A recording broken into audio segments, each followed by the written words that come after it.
साथियों, इस टेक्नोलॉजी भरे युग में अगर हम चाहें तो पृथ्वी से 5 करोड़ किलोमीटर दूर मंगल ग्रह पर जाकर रह सकते हैं। फिर तो पृथ्वी के आर पार निकलने के लिए मात्र 12,000 किलोमीटर ही जाना होगा। इसके लिए पृथ्वी का सबसे गहरा गड्ढा वैज्ञानिकों द्वारा खोदा गया है, जिसका नाम कोला सुपर डीप होल है, जिसकी गहराई 12 किलोमीटर है। लेकिन आखिर ऐसी कौन सी वजह थी कि वैज्ञानिकों ने इस होल को मात्र 12 किलोमीटर ही खोद कर ही रुक गए। और आप भी कभी न कभी ये जरूर सोचते होंगे कि हम जहाँ पर रहते हैं, यानी कि हमारी पृथ्वी कितनी गहरी है, इसकी गहराई में क्या क्या छुपा हुआ है और हमारे वैज्ञानिक इसके अंदर की जानकारी कैसे हासिल कर सकते हैं। चलिए इन सभी सवालों के जवाब को हम इस वीडियो में जानते हैं। तो दोस्तों, हमारी पृथ्वी की उत्पत्ति लगभग 4.5 बिलियन साल पहले हुई थी और यह पूरी 71% पानी से ढकी हुई है। अंतरिक्ष से देखने पर यह पूरी गोल दिखती है, लेकिन वास्तव में ये अंडाकार है। खैर, हम पृथ्वी के आकार की बात नहीं कर रहे। हमें आज जानना है कि आखिर पृथ्वी के अंदर क्या है। हमारी पृथ्वी के अंदर का भाग पूरे 4 लेयर्स से बना हुआ है, जो कि है crust layer, metal layer, outer core और इनर कोर। इनमें सबसे ऊपरी लेयर यानी कि क्रस्ट लेयर है, जिस पर हम सब रहते हैं। आपको धरती के अंदर जो भी गड्ढे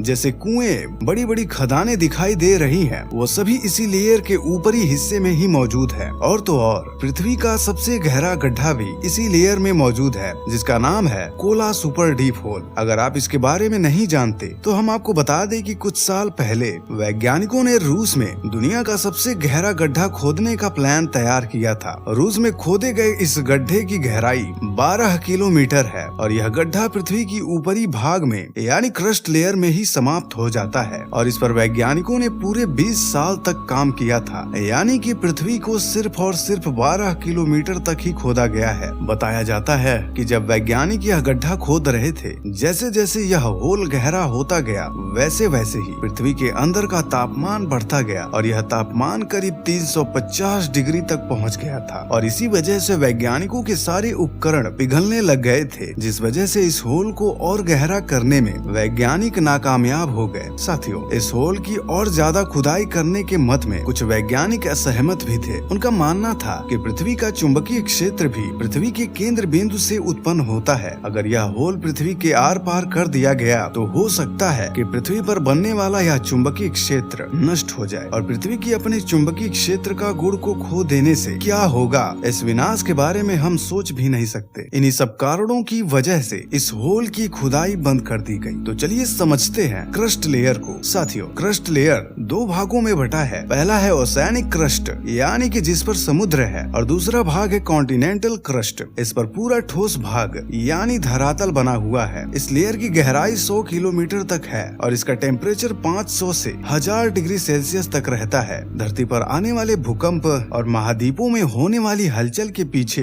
यही लेयर जिम्मेदार है। इस लेयर में धरातलीय जल, पथरीली चट्टानें, सिलिका और कई धातुएं मौजूद हैं, जिनको हम निकाल कर यूज करते हैं। अब जानते हैं धरती की दूसरी लेयर यानी कि मेटल लेयर के बारे में। क्रस्ट लेयर से आगे बढ़ने पर आती है मेटल लेयर, जिसकी मोटाई 100 किलोमीटर से शुरू होकर 2890 किलोमीटर गहराई तक फैली हुई है। पृथ्वी का यह मेटल भाग बेहद गाढ़ा गर्म लावा है और इसका तापमान 4000 डिग्री सेल्सियस से 5000 डिग्री सेल्सियस तक है और यहाँ संवहनीय धाराएं चलती हैं। यह सिलिकेट रॉक से बनी है और इसमें मैग्नीशियम और लोहे की काफी ज्यादा मात्रा है। Core layer. दोस्तों, क्रस्ट लेयर और मेटल लेयर को पार करने के बाद हम पृथ्वी की तीसरी लेयर यानी कि कोर लेयर पर पहुंच जाएंगे। कोर लेयर पृथ्वी की सतह से 2900 किलोमीटर से शुरू होकर 6400 किलोमीटर नीचे तक होता है। यह पृथ्वी के आयतन का 16% भाग है। कोर वाली इस परत में बहुत भारी धातुएं मौजूद हैं, जिनका आयतन एवं घनत्व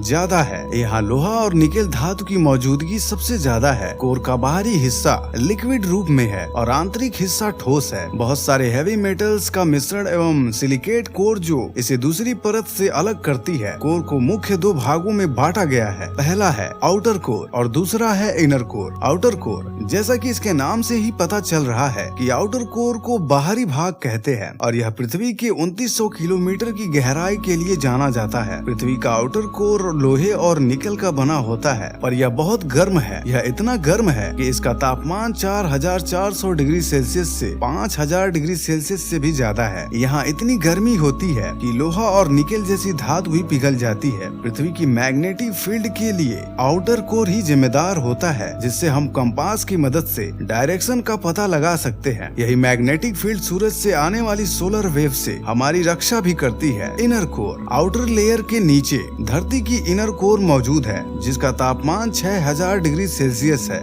यानी कि यह सूर्य के तापमान जितना गर्म होता है। अगर आपको पता ना हो तो सूर्य का तापमान लगभग 6500 डिग्री सेल्सियस है। अब आप सोच सकते हैं कि यह कितना गर्म हो सकता है। और हैरानी की बात ये है कि यहाँ इतना तापमान होने के बावजूद यह भाग सॉलिड फॉर्म में होती है। दरअसल इसके ऊपर इतनी सारी लेयर्स का प्रेशर होता है, जिसके वजह से ये सॉलिड फॉर्म में होती है और इसे पृथ्वी का केंद्र कहा जाता है। इसे हम इस प्रकार से भी समझ सकते हैं कि अगर हमें गोलाकार पृथ्वी के सेंटर पॉइंट पर जाना हो तो हमें 6400 किलोमीटर गहरा गड्ढा खोदना होगा। चलिए दोस्तों, अब हम जानते हैं यह सब रिसर्च कैसे मुमकिन होती है। आपको भी लगता होगा कि अगर इंसान 6400 किलोमीटर गहराई तक जा नहीं सकता तो यह सब रिसर्च कहां से हो सकती है। वैज्ञानिक कैसे इन डेटा को कलेक्ट करते हैं और इनको कैसे पता चलता है कि पृथ्वी के अंदर गहराई में क्या है। पृथ्वी के आंतरिक परतों पर उपलब्ध जानकारी भूकंपीय प्रसार अध्ययन से प्राप्त की जाती है, जो निचली परतों में होती है और पृथ्वी की सतह पर कैप्चर की जाती है। एक उपकरण जिसे सिस्मोग्राफ कहा जाता है, यह वही उपकरण है जो भूकंप की तीव्रता को मापता है। इसके अलावा ज्वालामुखियों से निकला लावा भी इस तरह के अध्ययन में काफी हेल्प करते हैं। तो साथियों, आज की ये वीडियो यहीं तक। अगर ये वीडियो आपको पसंद आई हो तो वीडियो को लाइक करें और अपने प्रिय मित्रों के पास शेयर करें, और ऐसे ही और वीडियो देखने के लिए चैनल को सब्सक्राइब करें और उस बगल वाले बेल आइकन को ऑल पर क्लिक करना ना भूलें। धन्यवाद।